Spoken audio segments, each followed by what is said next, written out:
at this account. Matthew 16:13, Jesus came into the coast of Syria, Philippi, and asked disciples, who do men say that I, the Son of Man, am? Like I said before, the knowledge of Jesus Christ is very, very important for us. The knowledge of the life of Christ he lived while he was here on earth, the knowledge of the teachings of Christ that he taught while he was here on earth, of the miracles that he did while he was here on earth, are essential to our relationship with God. Just like I briefly explained about the life of Christ and the Jews, the knowledge of every single thing we can know about Christ, every single thing about him, are essential to our walk with God. Because the hurdle we face in this day and age is the distortion of knowledge. The distortion of knowledge. That's number one. Number two, we can only access the blessing, the grace, and the favor of God through knowledge. 2 Peter 1:2. 2 Peter chapter 1 verse 2 is divine grace and peace be multiplied unto you through the knowledge of him that has called us to glory and virtue. The only way we can access God's grace, God's divine power to help us in this age of darkness and sin and rebellion is when we have the right knowledge. In other words, when we are rightly informed, when we understand the information we have, and when we are able to apply the information we have about Jesus' life on earth, about his teachings, about his miracles. When we are able to understand these things, that's how we can grow in grace. That's how we can grow in our walk with God. That's how we can put things in their proper perspective. A typical example is when we understand the purposes the miracles play. We will not have any issues of deception today. When we understand the purpose, the miracles that Jesus did play. Why did he do the miracles in the first place? We will not have any problem.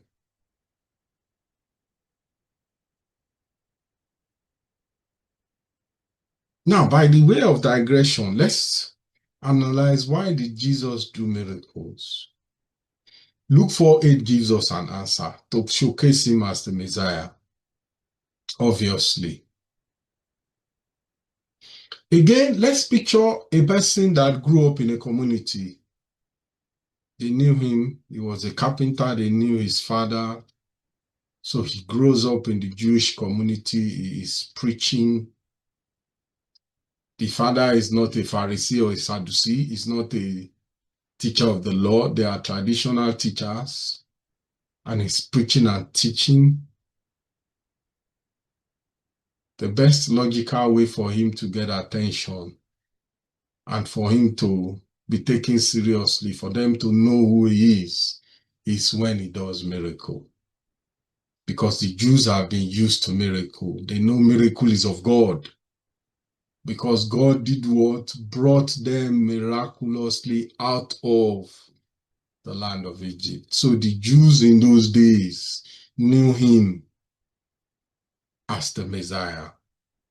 At least those that wanted to sincerely or secretly acknowledge it, like Nicodemus did in John chapter 3. Those that have a rebellious heart, like most still do today, refused to accept him as the Messiah, even though they saw the miracles. By the way, the instrument of distraction for the world today are these miracles. Because there is no one that is looking for miracle who is equally looking for Christ.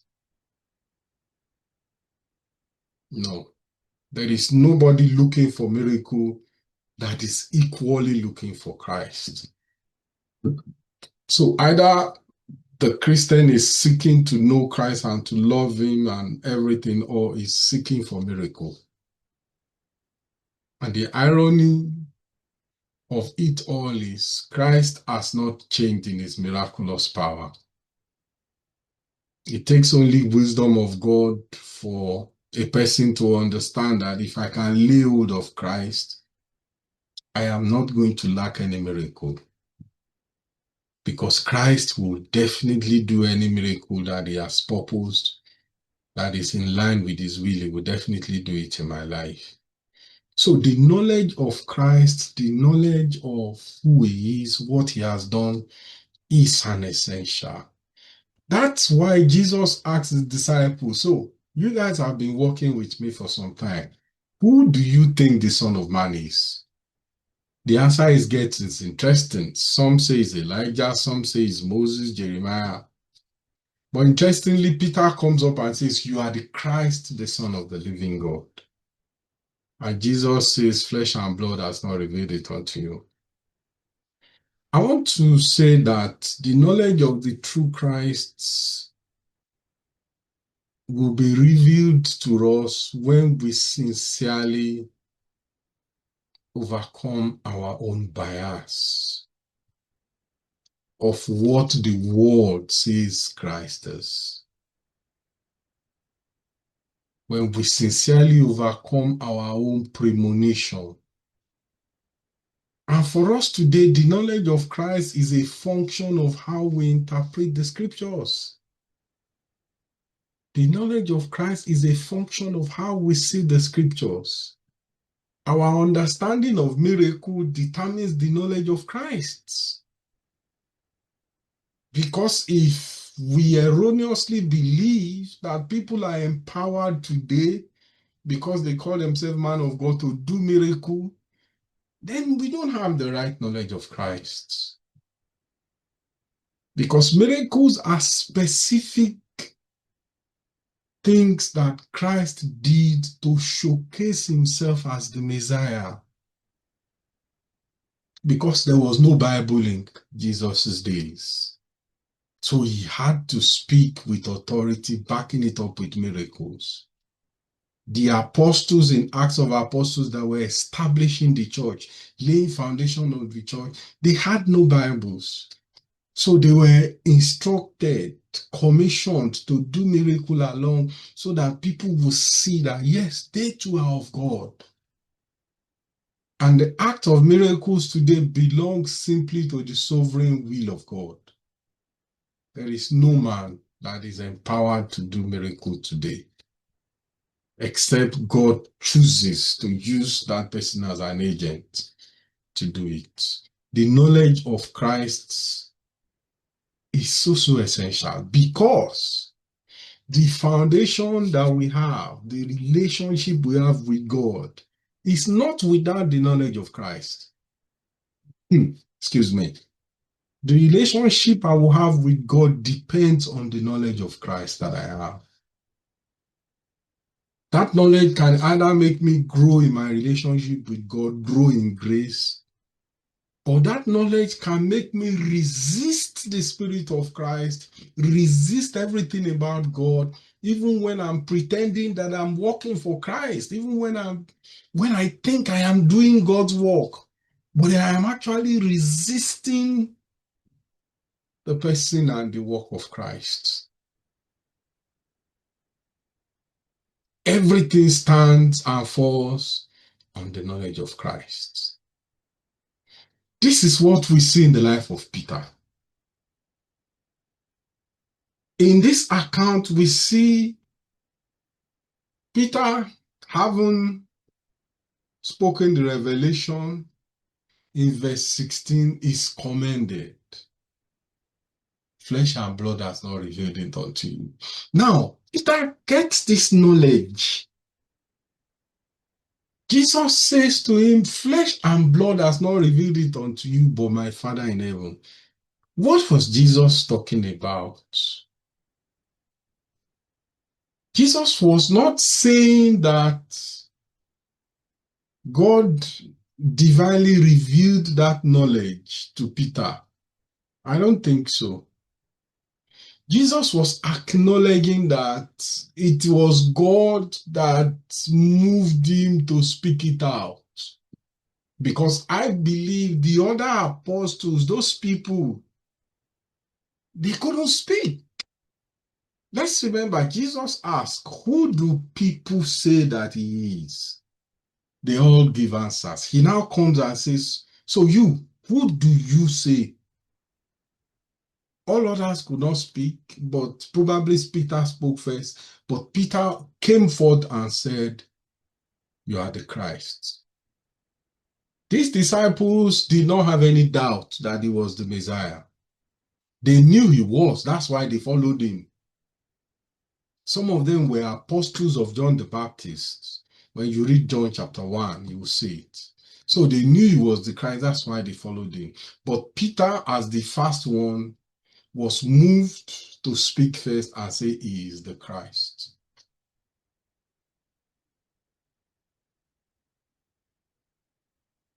The knowledge of God, of Christ that we have, that affects our mind, our speech, is what empowers us to walk with God. Is what gives us the ability to hold on to God. And unfortunately, there are lots of distorted knowledge today.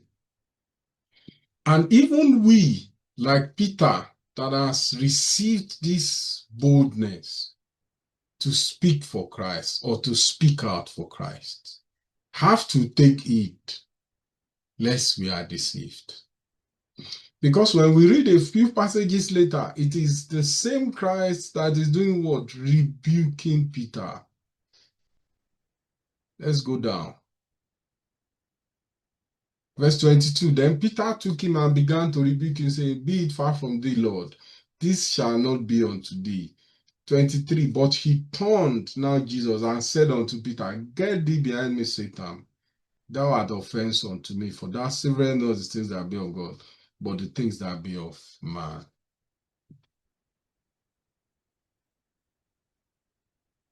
We see that Peter had the knowledge of who Christ is. He never understood how Christ was going to be glorified. He never understood what Christ's agenda was. No, he never understood. And in his ignorance, he attempted to resist the plan and purpose of Christ.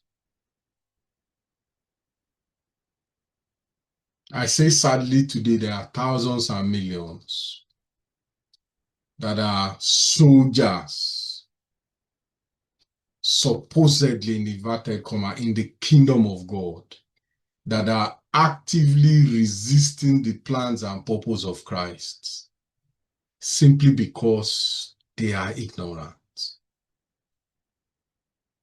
They are ignorant. Some of these people are pushing so many teachings. Prosperity gospel, health and wealth, new age teachings, where they come with so many things. Some of them are pushing Judaism. Example, preaching tithes in a New Testament age where we have no Levites, we have no temple, we have no priest. Christ is our high priest. They are still preaching tithes. They are preaching so many things because those things make them prosper. But the sad thing is, these people believe that they are working for God. But unfortunately, they are actively resisting God's plan and purposes. And like Peter said to Jesus, Like Jesus said to Peter here, if Jesus was able to meet them in person, he would have said the same words to them. Get thee behind me, Satan. Because they are agents of the devil. They believe that Christ came, went to the cross, died and rose again, simply to make us wealthy. They believe, because the Bible says in Matthew, healing is children's bread. Christ died on the cross and rose to give us a healthy life, to make us, to heal our sickness. And I believe Christ simply forgot to teach that blessed art thou that believe in me, because you will live in divine health. Christ simply forgot to preach it. Blessed art thou that believed in me. You will never suffer hunger. You will never be poor. Christ simply forgot to preach it. And these ignorant men that are deceived are helping Christ to preach the gospel that he did not preach. The war we have today is against deception. Anybody can be deceived. Peter was deceived here because he was ignorant. My dear friend, my dear brother, my sister, our duty is to pray and ask God to help us. Every foundation of ignorance that has been laid in our heart and in our life to be uprooted. Because some of these people that are actively working for the devil, some of them sincerely do not know they are working for the devil. But it doesn't stop the fact that they are working for the devil. And it's a very innocent thing. Peter, in that passage, was speaking out of love. There is nobody that will hear that his loved one is going to die, that he will simply say, oh, that's a good idea. Let's walk towards your death. Nobody does that.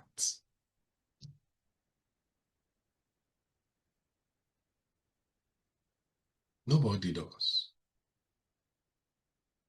And the message in that for us, Christianity, is God helping us. In fact, that's the duty of the Spirit of God, for us to die to our own personal and private human desires, so that the purpose of God can come to pass in our life.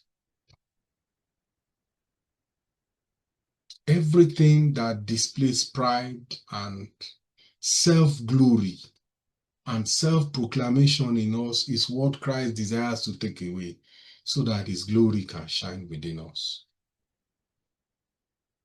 But a lot of people are ignorant of that, and they preach so many things. But my dear friend and listener, you have a duty to ask God to help you. Assume you are ignorant. Pray to God to open your eyes, to take away your ignorance and give you understanding. His divine power has given us all things that pertain to life and godliness through the knowledge. There are so many things that we can never know because we are ignorant. The grace of God, God's divine power to help us for the now, we can never access it because we are ignorant.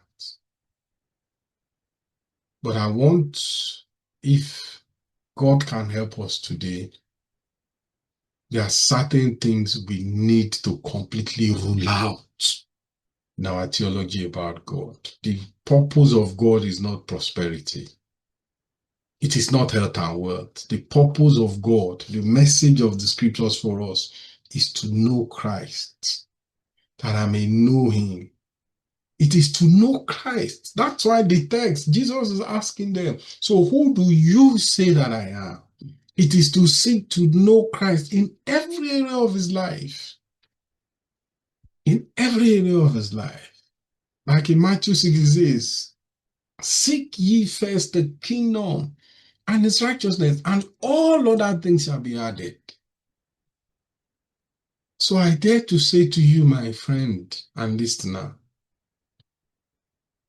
if your minister or your pastor is not focusing on teaching you about Christ, his resurrection, his death and life, and is standing on the knowledge of who Christ is to educate us about Christian living, if that's not what he does, he is walking against Christ. He is resisting Christ.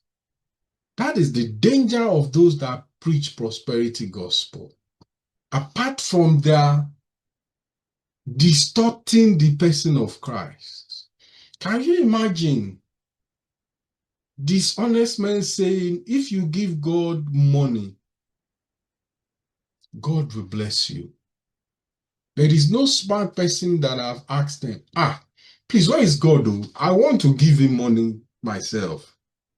Now you say you are the representative. I refuse to accept representative. I prefer direct contact. Tell me where God is. I will go and meet him and give him my money.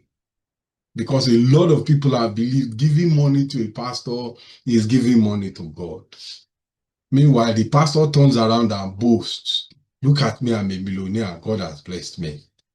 He would never say he's living large by the donations of the people that are following him. That is one evidence that that person we believe is called of God is actually working against God. Is actually working against God.